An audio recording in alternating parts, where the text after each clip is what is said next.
विघ्नेश्वराय वरदाय सुरप्रियाय लंबोदराय सकलाय जगद्दिताय नागायनाय स्तुतियज्ञ विभूषिताय गौरी सुताय गणनाथ नमो नमस्ते। नमस्कार, मैं हूं आचार्य विक्रमादित्य और आज आचार्यवाणी चैनल पर आपका स्वागत है। आज का विषय हमारा जो है वृषभ राशि वालों के लिए ग्रहों का योग किस प्रकार का बना हुआ है। देखिए वृषभ राशि वालों, आपकी राशि के अनुसार से ग्रहों का योग जून के पहले भाग में बड़ा विशेष प्रकार का बनता दिखाई दे रहा है। आपकी राशि वृषभ जो है वहीं बृहस्पति का पदार्पण हुआ है। बृहस्पति अस्त हो गए थे और अब बृहस्पति पूर्णतः उदय होने जा रहे हैं और आपकी राशि के अनुसार से बृहस्पति उदय होकर ये वारे न्यारे करने का योग बना सकता है। हमने एक अलग से वीडियो भी बनाया था, तो आपने यदि नहीं देखा है तो तुरंत जाकर उसको भी देख लीजिए, जिसमें बृहस्पति क्या करने वाले हैं, जून जो परिवर्तन करने का योग बनाएंगे, ये क्या सा रहेगा आने वाला पूरा एक साल आपके लिए। खैर आज तो हम आपके साथ उपस्थित हैं। आने वाले विशेष तौर पर जून के आरंभ काल में ग्रहों का योग क्या कुछ उठापटक करने के योग बनाएगा आपके लिए, हमें तो अच्छा दिखाई देता है। ये समय आपके लिए बहुत अच्छा है। कुछ खास विशेष तौर पर योग हैं, यदि आपको उन खास उपाय भी हैं जिनको यदि आप लगातार करते रहेंगे तो बहुत महत्वपूर्ण रहेगा। मंगल ग्रह विशेष हो रहा है। मंगल ग्रह आपकी राशि के अनुसार से 12वें भाव में राजयोग का निर्माण कर रहा है। यदि आप ऐसे में विशेष तौर पर गरीब परित्यक्त स्त्रियों की सेवा करें, गरीब परिजनों की सेवा करें, दान पुण्य करें, ऐसा योग बन रहा है कि जितना दान करोगे ना इस समय में, सेवा करोगे, उतना ज़्यादा मेवा प्राप्त हो जाएगा। यानी आप यदि विशेष तौर पर ये एक्सपेरिमेंट करके देख सकते हैं। ये 40 दिन आपके लिए इस प्रकार के हैं कि यदि जितने सुंदर तरीके से लोगों की सेवा, दान पुण्य, थोड़ा बहुत जितना भी आप अपनी सामर्थ्य के अनुसार से करोगे तो उसका कई गुना अधिक लाभ प्राप्ति के योग आपकी राशि के अनुसार से बन सकते हैं। पंचग्रही योग का निर्माण होगा इस समय में।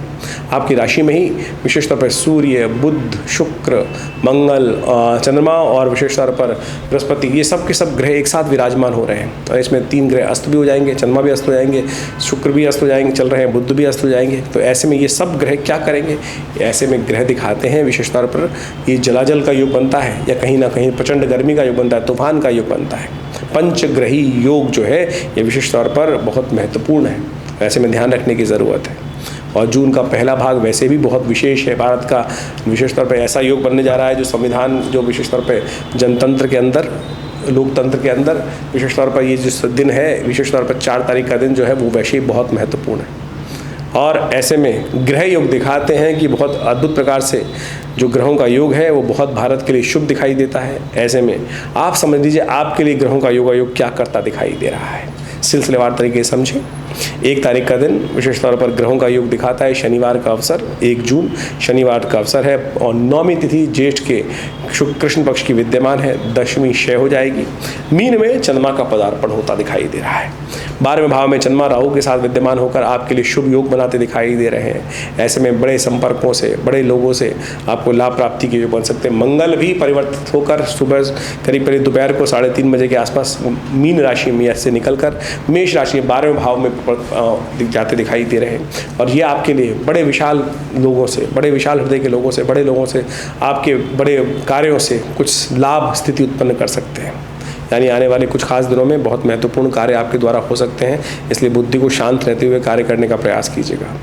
लेकिन चतुर्ग्रही योग निर्माण होगा वो आपके लिए थोड़ा सा कष्टमय है। चतुर्ग्रही योग जो निर्माण हो रहा है वो कहीं ना कहीं बने बनाए काम में थोड़ी सी विरक्तता देता दिखाई दे रहा है। विरक्त मत होइए, कार्यों में इन्वॉल्व होने का प्रयास कीजिए। जितने विरक्त होंगे उतना ज़्यादा चीज़ें आपके हाथ से निकल सकती हैं, इस बात का ध्यान रखते हुए कार्य करें। अच्छा होगा, शनिवार का अवसर है, हनुमान जी का पूजन करें, हनुमान जी को चोला चढ़ाएं, सुंदर रहेगा आपके लिए। 2 तारीख की बात कर लेते हैं जून की, रविवार का अवसर और विशेष तौर पर वृषभ राशि वालों के लिए ग्रहों का योग दिखाता है कि उस दिन विशेष तौर पर आपके लिए बड़ा महत्वपूर्ण है। आपकी राशि में ही बृहस्पति उदय होने जा रहे हैं और ये आपको ओवरऑल बैलेंस करते दिखाई देंगे और ओवरऑल चीज़ों में इंप्रूवमेंट आते दिखाई देंगे। लेकिन बस समस्या ये है कि एक केवल आप में ही मैं करेंगे तो फंस सकते हैं। दूसरों को भी समझने का प्रयास कीजिएगा। कई बार छोटा व्यक्ति बहुत सामने जो बोल रहा होता है उसके विचार में भी बड़ी अच्छी बातें छुपी होती हैं, बस उनको समझते हुए कार्य करेंगे तो बहुत सुंदर रहेगा। ग्रह आपके लिए अनुकूल है, सुंदर तरीके से लाभ के योग प्रशस्त करते दिखाई दे रहे हैं। ऐसे में बृहस्पति का उदय होना बहुत महत्वपूर्ण है आपके लिए। धीरे धीरे आगे चलकर ये बृहस्पति बहुत महत्वपूर्ण 1 साल तक आपको लाभ, आपके विचारों में नई शक्ति सब देने के योग बनाएगा। तो ऐसे में एक नया वीडियो बनाया था हमने, उसको जरूर देख लीजिएगा। उसमें कुछ खास उपाय भी बताए थे, उनको समझ लेंगे तो बहुत अच्छा रहेगा। खैर 2 तारीख को विशेष तौर पर एकादशी है, रविवार की एकादशी पड़ रही है, जो बहुत शुभ नहीं कही जा सकती, लेकिन ऐसे में भगवान विष्णु का स्तवन करना चाहिए। तो भगवान विष्णु का पूजन करना चाहिए, उनका पंचोपचार पूजन करके चरणामृत ग्रहण करें, सर्व कष्ट दूर होने के योग बन सकते हैं। 3 तारीख का अवसर जो ग्रह योग है सोमवार का है, द्वादशी तिथि है, और ऐसे में बुध अस्त होने जा रहे हैं इस दिन। बुध लग्न में चलते हुए आपकी राशि में धन के भाव के स्वामी होते हुए ये विशेष तौर पर जो ग्रह योग बना रहे हैं, ये कहीं ना कहीं आपकी बुद्धि में थोड़ा सा विचार में आने में डिले कर सकते हैं। तो ऐसे में अपशब्द ना उच्चारें मन से, इस बात का ध्यान रखें। बुद्ध को ठीक करना चाहते हैं तो वाणी को शुद्ध करने का प्रयास करें। जितना बुद्ध वाणी से अशुद्ध शब्द निकलेंगे, अपशब्द निकलेंगे, उतना बुद्ध और खराब हो जाएगा। बुद्ध को ठीक करने के लिए बहनों का पूजन करें, बहनों का आशीर्वाद लें, बुआओं का आशीर्वाद लें, कन्याओं का आशीर्वाद लें, गऊ का आशीर्वाद लें, गाय को पालक खिलाएं। ये बहुत सारे उपाय हैं, इन सबको करेंगे तो अच्छा रहेगा। बुद्ध क्योंकि अस्त चल रहे हैं, व्यावसायिक क्षेत्र के मालिक हैं, धन के स्वामी हैं, आपकी राशि के अनुसार से बुद्धि के स्वामी हैं, तो उसको थोड़ा उदय करना ज़रूरी है, ताकत देना ज़रूरी है। तो इस बात का बुद्ध का मंत्र है ओम ब्रांग ब्रींग ब्रोंग से बुधाय नमा, इसको समझते हुए कार्य करना अच्छा रहेगा आपके लिए। सोमवार का अवसर है, शिव पर बिलपत्र अर्पित करने से भी बुद्ध को शक्ति प्राप्त होगी। 4 तारीख की बात कर लेते हैं, मंगलवार का अवसर, और ये 4 तारीख विशेष है। बुढ़वा मंगल है, बड़ा मंगल है, बहुत बड़ा मंगल। हनुमान जी ने जब सबसे पहले जेठ के महीने में भगवान शिव राम के दर्शन किए थे, तब उनको सबसे बढ़िया सुंदर योग बना था। तब से बुढ़वा मंगल पर विशेष तौर पर हनुमान जी का स्तवन करने का नियम बना। जितना हनुमान जी की आराधना करेंगे अच्छा रहेगा। लेकिन ये मंगल तो और भी विशेष बात रखता है, प्रदोष योग, भौम प्रदोष योग बन रहा है। मंगल और त्रयोदशी का योग बन गया है, साथ साथ शिवरात्रि का योग बन गया है। मासिक शिवरात्रि भी इस दिन रहेगी। शिव का पूजन, शिव का विशेष तौर पर स्तवन कर कहा जाता है प्रदोष के दिन समस्त दोषों को हरने का अवसर है। जो प्रदोष काल में शिव की आराधना करते हैं, रुद्राभिषेक करते हैं, समस्त मनोरथ सिद्ध होने के योग बनते हैं। तो बहुत विशेष स्थिति है, अवश्य भगवान का स्तवन करते हुए कार्य करेंगे तो सुंदर रहेगा।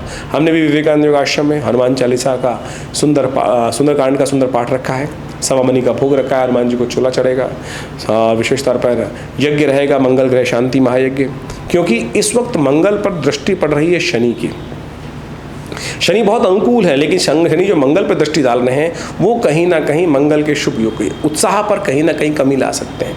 तो उसके लिए सुंदरकांड का पाठ करें, उससे शक्ति प्राप्त होगी। हनुमान जी से नेगेटिव प्रभाव जो शनि का है वो कम हो जाएगा। इसको ध्यान रखते हुए कार्य कर लेना चाहिए। 5 तारीख का दिन बुधवार का अवसर, चतुर्दशी तिथि है। वृषभ राशि वालों के लिए सुंदर योग है। तो चंद्रमा भी वहाँ पर बुध बृहस्पति के साथ योग बना रहे हैं। सुबह 4:14 पर गजकेसरी योग का निर्माण कर रहे हैं। और हमने एक वीडियो में बताया था आपको कि वृषभ राशि वालों के लिए बृहस्पति के साथ चंद्रमा का योग इस वर्ष जितनी बार भी बनेगा वो बहुत कल्याणकारी रहेगा। ये वो समय है, ऐसे में धन लाभ के योग हैं। लेकिन पंचग्रही योग बन गया है, वो कहीं ना कहीं कष्ट दे सकता है, वो कहीं ना कहीं वातावरण बिगाड़ सकता है, वो कहीं ना कहीं विशेष तौर पर आपको समझने की आवश्यकता है। तो कहीं ना कहीं प्राकृतिक आपदाओं का योग देता है, कहीं बहुत भीषण गर्मी, कहीं प्रचंड गर्मी, कहीं जलाजल, ऐसा वातावरण बना सकता है, कहीं तूफान, ये स्थिति बना सकता है। आने वाले 2-3 दिन सावधान होते हुए यात्रा सावधानी के साथ करेंगे तो अच्छा रहेगा। 6 तारीख का अवसर, गुरुवार का अवसर, अमावस्या है, और यह अमावस्या बेहद खास है। शनि जयंती है इस दिन, वट सावित्री का व्रत है, असंभव को संभव करने का दिवस है, पीछे हटने का दिवस नहीं है। सत्यवान और सावित्री की कथा यही दिखाती है कि सावित्री ने अपने दृढ़ संकल्प से, दृढ़ निश्चय से, विश्वास से, व्रत से, अपने संकल्प शक्ति से असंभव को संभव करके दिखाया था। यदि शनि आपके अनुकूल नहीं चल रहे, आपकी राशि के तो अनुकूल चल रहे, चिंता ना करें, उसको और ठीक करने का अवसर भी है। दृढ़ संकल्प होकर भगवान शनि की उपासना करें, शनि का पूजन करें। हमने भी विवेकानंद योग आश्रम में विशेष यज्ञ रखा है। 30 साल बाद ही शनि महाराज आपकी राशि के अनुसार से बड़ा सुंदर योग बना रहे हैं। ध्यान रख के काम कीजिएगा। देखिए शनि महाराज विशेष तौर पर आपकी राशि में सुंदर तरीके से लाभ वाले स्थान में बैठे हैं और 1 वर्ष रह गया है यहाँ पर।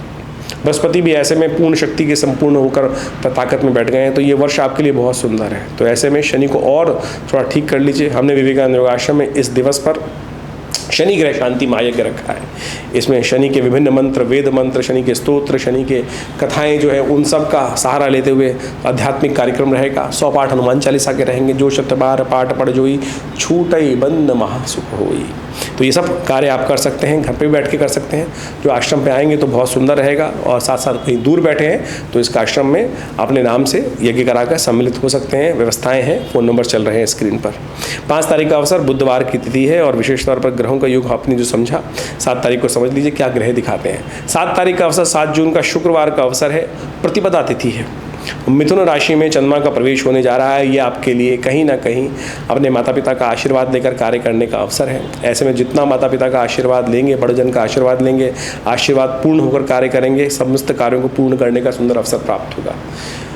सूर्य महाराज लग्न में चल रहे हैं और ये आपके अंदर थोड़ी सी एग्रेसिवनेस बहुत ज़्यादा दे रहे हैं और लोग समझ भी रहे होंगे कि आपकी एग्रेसिवनेस से उनको भी हानि हो रही है और आपको भी हानि हो रही हो।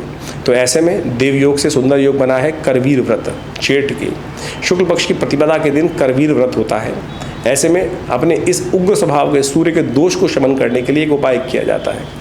तांबे के लोटे में थोड़ा जल लेकर कनेर का एक पुष्प डालकर भगवान सूर्य को अर्घ देने की व्यवस्था है। करवीर व्रत का कनेर के पेड़ का पूजन किया जाता है और हर रोज़ एक फूल तोड़कर संक्रांति तक भगवान को उसका अर्घ दिया जाता है। तो ये करने से सूर्य के दोष दूर हो जाते हैं। कनेर का पीले रंग का पुष्प होता है, वो कनेर के पुष्प को ही करवीर व्रत के रूप में उपस्थित शास्त्र में वर्णित है, अवश्य करना चाहिए। सूर्य इस वक्त आपकी राशि में लग्न में चल रहे हैं और एग्रेसिवनेस दे रहे हैं और वो आप उसके लिए बाकी शुभ ग्रहों जो है आपके शुभ ग्रह उनका नेगेटिव प्रभाव ना हो, तो इसलिए ये उपाय करना अच्छा रहेगा। इसको करते हुए कार्य करेंगे तो अच्छा है। 8 तारीख का अवसर शनिवार का योग है, द्वितीया तिथि है और ऐसे में ग्रह योग आपके लिए तो अनुकूल है।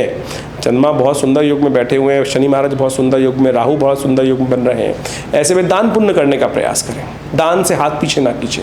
कोई ज़रूरतमंद व्यक्ति रास्ते में दिखाई दे जाए तो अवश्य यदि अवसर हो तो आप जितनी अपना बन सकें उसको अवश्य करने का प्रयास करें। सहयोग आपके लिए भाग्य उदय करने का योग बन सकता है। देखिए भाग्य उदय होता है लोगों के पास, जो भाग्यवानों से लोग कुछ से रिक्वेस्ट करने का प्रयास करते हैं, सेवा भाव मांगने का प्रयास करते हैं। दुर्भाग्यशालियों से कौन मांगता है। यदि आपकी सामर्थ्य हो तो अवश्य इस दिन ऐसा योग बन रहा है आपकी राशि के अनुसार से, लोग सेवा जितना करोगे उतना मेवा पाओगे, तो अवश्य ध्यान रखते हुए कार्य करें। शनि भी अनुकूल हो जाएंगे आपके लिए और जितना विशेष तौर पर लालच करोगे उतने फंस सकते हो। 9 तारीख का अवसर रविवार का योग, तृतीया तिथि है इस दिन और ग्रहों का योग परिवर्तन की तरफ जा रहा है। ये परिवर्तन पुरुषार्थ बढ़ाएगा। शिव की आराधना से कल्याण के योग बनेंगे। ऐसे में पुरुषार्थ के योग हैं, लेकिन एक बात ध्यान रखिएगा, बहुत सारे फालतू काम आपके जन्म में पड़ सकते हैं, उनसे बचते हुए कार्य कीजिएगा। बहुत सारे लोग, बहुत सारे मित्र, रिश्तेदार आपको फालतू कामों में फंसाने का प्रयास कर सकते हैं इन 2-3 दिनों में, इसलिए मतलब से रखने का प्रयास कीजिए। समय आपके लिए अनुकूल है, पुरुषार्थ से आपको लाभ उठाने का प्रयास करना चाहिए। रविवार का दिन सूर्य का पूजन करें, गायत्री का जप करें, अच्छा रहेगा। 10 तारीख का दिन सोमवार का दिन है, चतुर्थी तिथि है और इस दिन रिक्ता तिथि के साथ साथ भद्रा भी विद्यमान है। तो वृषभ राशि वालों ध्यान रखो, नए कार्यों को आरंभ करने के लिए दिन अच्छा नहीं दिखाई देता और जैसा आपको कहा गया है कि समय का ध्यान रखें, बेकार समय को बर्बाद न करें और श्रेष्ठ कार्यों में समय लगाएंगे तो अनुकूल रहेगा समय आपके लिए। समय को शुभ करने के लिए श्री गणेश का स्तवन करें। चतुर्थी तिथि है, सुबह सुबह श्री गणेश का ध्यान, शिव पार्वती का ध्यान, उनका पूजन, उनका अभिषेक करके दिन आरंभ करोगे तो शुभ होगा। ज्योतिष विज्ञान के अंतर्गत फलित ज्योतिष को समझने के लिए 2 प्रकार से ज्योतिष की गणनाएं की जाती हैं। गणनाओं का फलित जिस प्रकार से एक तो गोचर के दृष्टिकोण से किया जाता है, जिसके साथ हम आपके साथ लगातार जुड़े रहते हैं कि यानी आज के ग्रह योग आपकी राशि के अनुसार से चंद्रमा जहां आपका विराजमान है वहां के दृष्टिकोण से देखते हुए आज जो गोचर में ग्रह परिवर्तित हो रहे हैं वो क्या प्रभाव उत्पन्न कर रहे हैं। इसके साथ साथ मूल जन्म पत्रिका भी बहुत इंपॉर्टेंट विषय है। मूल जन्म पत्री में कौन सी दशाएं चल रही हैं, कौन सी अंतर दशाएं चल रही हैं, किस प्रकार से ग्रहों का योगायोग बना है, नवांश इत्यादि में ग्रहों की स्थिति क्या है, हर व्यक्ति के अनुसार से। देखिए गोचर के दृष्टिकोण से जब हम राशि के हिसाब से फलित करने का प्रयास करते हैं तो एक जनरल कैटेगरी के हिसाब से हम बता सकते हैं, समझ सकते हैं कि किस प्रकार के ग्रह योग है। अब व्यक्ति जिस पायदान पर बैठा है, आप समझें कि पहली मंजिल पे, दूसरी मंजिल पे, 100वीं मंजिल पर, पहली सीढ़ी पर है, 10वीं सीढ़ी पर है, या भूतल ग्रह के मतलब जमीन के अंदर दब फंसा पड़ा है, उन सब ग्रह स्थिति को समझते हुए वो मूल जन्मपत्री से पता चलेगा कि स्थिति क्या है व्यक्ति की, और फिर गोचर में ग्रह का परिवर्तन क्या हो रहा है, किस प्रकार से परिवर्तन का योग बन रहा है, उन सब चीज़ों की गणनाएं हम आपके समक्ष उपस्थित करते हैं। और जन्मपत्री को समझने के लिए एक गहन अध्ययन की आवश्यकता होती है। मूल जन्मपत्री को समझकर फिर गोचर की ग्रह दृष्टि को देखकर यदि गणनाओं को समझने का हम प्रयास करेंगे तो बहुत अद्भुत प्रकार से ग्रह योगों को हम समझ सकते हैं और उनके अनुसार से परिवर्तन का योग आपके लिए कैसा रहेगा वो सब बातें समझ में आ सकती हैं। तो आप सब जन्मपत्री को, ग्रह योग को जो हम आपको समझाते हैं गोचर के दृष्टिकोण से, उन सबको समझकर अपने जीवन में आने वाले समय को मूल रूप से समझने का प्रयास कीजिए। ग्रह योग क्या किस प्रकार से खेल कर रहे हैं और हमारी ज्योतिष गणनाओं के माध्यम से हम इस समय में जब आपके साथ रहते हैं तो हम वास्तविक तौर पर पौराणिक कथाओं के माध्यम से, पौराणिक योगों के माध्यम से, जो विशेष तौर पर पंचांग के अंदर हर रोज़ लिखी होती है कि आज कौन सा उत्सव है, किस प्रकार का वार है, कौन सा नक्षत्र है, उसके अनुसार से कौन सा उपयोग, जो शास्त्र के अंदर जो उपाय इत्यादि वर्णित हैं, कथाओं के माध्यम से वर्णित हैं, वो हम इस फलित के अंदर जोड़ने का प्रयास करते हैं। ज्योतिषीय दृष्टिकोण से, कर्मकांड के दृष्टिकोण से उन कथाओं को साथ जोड़कर, उन उत्सवों को साथ जोड़कर यदि उपाय करेंगे तो वास्तविक तौर पर उनसे कल्याण का मार्ग ही प्रशस्त होगा। आज ज्योतिष विज्ञान के माध्यम से बहुत सारे लोग केवल टोटकों में फंस जाते हैं और ये कैसा कर लो। देखिए, ज्योतिष के अंदर यदि पंचांग को आप देखेंगे ना तो वहाँ हर रोज़ नए उत्सव वर्णित हैं और उन उत्सवों के पीछे कथाएं भी वर्णित शास्त्रों में, पौराणिक कथाओं के अंदर आती हैं। उन सबको समझेंगे तो आप देखिएगा हमारे इस कार्यक्रम में हम उन्हीं पौराणिक कथाओं को ही जोड़ते हुए, उन पौराणिक मतों को जोड़ते हुए, उन पौराणिक उत्सवों को जोड़ते हुए, समझते हुए उन उत्सवों को आपके साथ वर्णित करने का प्रयास करते हैं। और यदि उन उपायों को आप करेंगे तो हमें विश्वास है, हमने देखा है कि अद्भुत रूप से कल्याण का मार्ग प्रशस्त होता है, कष्ट दूर होते हैं। पौराणिक कथाएं जो हैं बड़ी महत्वपूर्ण हैं और पंचांग ने उनको बहुत बढ़िया तरीके से समझाने का प्रयास किया है। तो हम उन सब के माध्यम से आपको आपके समय के अनुसार से उन सब उपायों को जो बताते हैं अवश्य करिए। देखिए, परिवर्तन का योग अद्भुत बनता है। शास्त्र कहता है, एक घड़ी आधी से पुनियाद, तुलसी संगत साथ की, हरे कोट अपराध। तो कोशिश करें, इन उपायों को जीवन में स्थान देने का प्रयास करें।